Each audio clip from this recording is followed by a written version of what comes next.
नमस्कार दोस्तों, स्वागत है आपका वायरल डॉक्टर की एक और नई वीडियो में। और आज इस वीडियो में हम बात करेंगे एक और वायरस डिजीज यानी कि मीजल के बारे में। तो चलिए शुरू करते हैं। मीजल इसका दूसरा नाम रुबियोला भी होता है और इसी के साथ मिलती जुलती एक और डिजीज जिसका नाम जर्मन मीजल है और उसका दूसरा नाम रुबेला है। यहाँ पे स्टूडेंट में बहुत कंफ्यूजन होती है कि दोनों का नाम सेम होने से काफी कंफ्यूजन क्रिएट करते हैं, लेकिन ये दोनों ही वायरस एक दूसरे से बहुत डिफरेंट है। तो चलिए देखते हैं। मीजल एक हाईली कंटेजियस डिजीज होती है जो कि बच्चों में उनकी डेथ का लीडिंग कारण होती है। और इसका जो पॉजिटिव ऑर्गेनिज्म है वो है मीजल वायरस, जो कि सिंगल स्ट्रैंड आरएनए होता है। और इसकी जो फैमिली है वो पैरामिक्सोवेरिडाई होती है, जो कि बच्चों में होने वाली वायरस डिजीज या बड़ों में होने वाली वायरस डिजीज में उनकी फैमिली जो होती है वो पैरामिक्सोवेरिडाई ही होती है। तो इसकी ट्रांसमिशन में हम देखते हैं कि ये भी बाकी इन्फेक्शियस डिजीज की तरह एयरबॉर्न ही होती है, जैसे कि कफिंग के थ्रू या स्नीजिंग के थ्रू। और ये वायरस हवा में या किसी सरफेस में 2 घंटे तक जिंदा रह सकता है। इसकी पैथोजेनेसिस में देखते हैं कि जो वायरस होता है उसमें 2 तरह के प्रोटीन होते हैं, H protein and F protein. जो रेस्पिरेटरी ट्रैक के एपिथेलियल सेल होते हैं उसमें CD46 जो होता है वो रिसेप्टर होते हैं। और इसी वायरस का एच प्रोटीन इसी CD46 के साथ मिलके उसको पेनिट्रेट करने के लिए अलाउंस करता है। जब ये एच प्रोटीन इसी CD46 के साथ अटैच होगा तो एफ प्रोटीन के थ्रू सिग्नलिंग करके ये उसके अंदर एंटर कर जाएगा। और हमने यहाँ पे बात की है कि ये सिंगल स्ट्रैंड आरएनए होता है, तो इसको यहाँ पे जिंदा रहने के लिए mRNA में कन्वर्ट होना ही पड़ेगा, जिसकी वजह से इसे ट्रांसक्रिप्शन करनी पड़ती है। ये सिंगल स्ट्रैंड आरएनए से mRNA में कन्वर्शन करके उसके बाद ये राइबोसोम के पास जाके प्रोटीन सिंथेसिस करता है। उसके बाद एंडोप्लाज्मिक रेटिकुलम के पास जाता है एंड फाइनली गोल्गी बॉडी के पास जाके ये अपनी कॉपी जनरेट कर पाता है।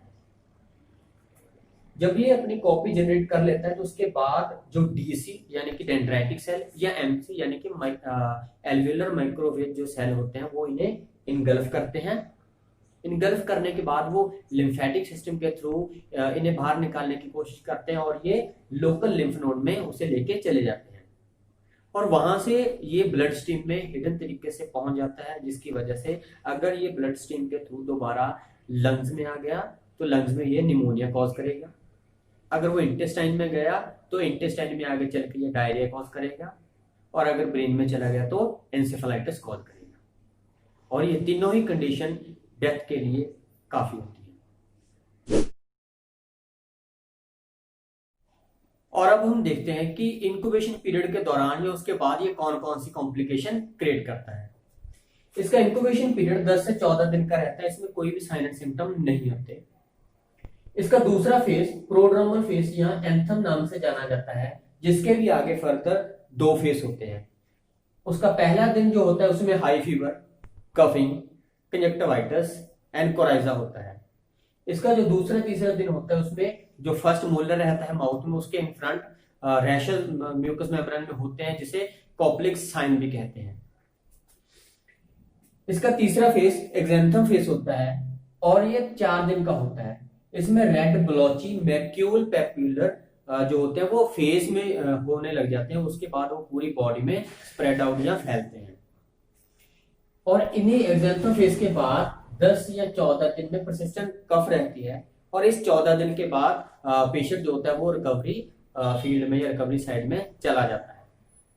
इंक्यूबेशन पीरियड के दौरान या उसके बाद सिर्फ ये 7 डेज, जो प्रोड्रोमल फेज के 3 दिन या एक्जेंथम फेज के 4 दिन, इन्हीं 7 दिन में जो होती है वो कॉम्प्लिकेशन क्रिएट होती है। और ये बहुत केयरिंग करने वाले दिन होते हैं। और अब आखिर में हम देखते हैं sign and symptom, diagnosis and treatment.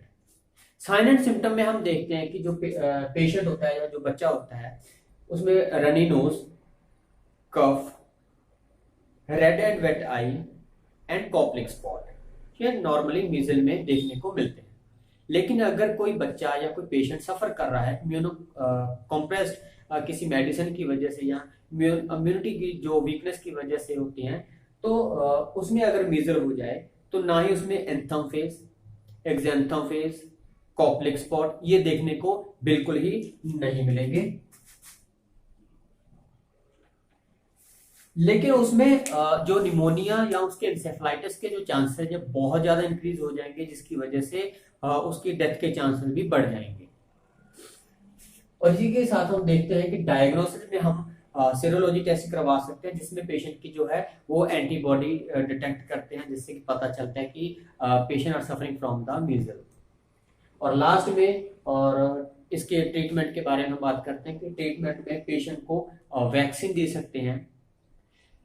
Vaccine 12 से 15 मंथ के बीच में देते हैं, उससे पहले नहीं देते, क्योंकि जो मदर की बॉडी से इम्यूनिटी के थ्रू जो होती है वो उसे 9 मंथ तक प्रोटेक्शन मिलती है इस तरीके के वायरस से लड़ने में।